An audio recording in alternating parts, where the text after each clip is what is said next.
The Ford Kuga in Europe was manufactured with several types of automatic transmissions.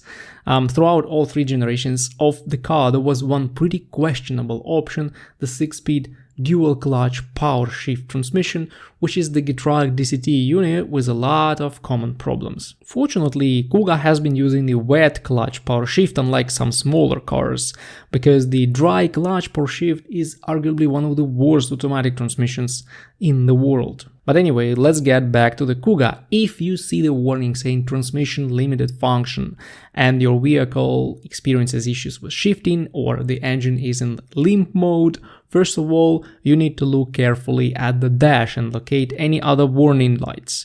If you see the ABS light, traction control light, or whatever, the best solution will be to carefully drive to any good garage and read the codes with a professional scanner. Sometimes a faulty ABS sensor may trigger this problem by not supplying the control modules with proper readings. But unfortunately, at about 100,000 miles or 160,000 kilometers, these transmissions have a very common issue with the clutch pack. The clutch is overall pretty good, but there are weak spring guides and springs.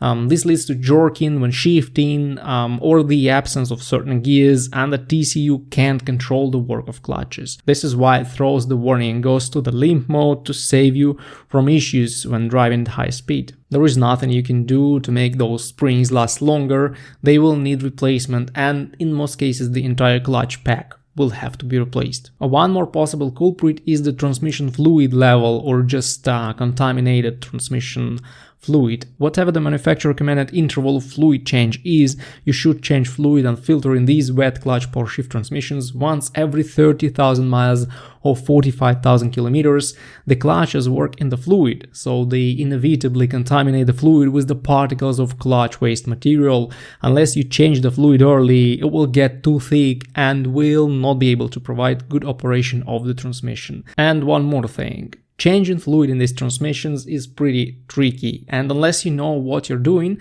you're more than likely to put about half a liter less fluid than needed.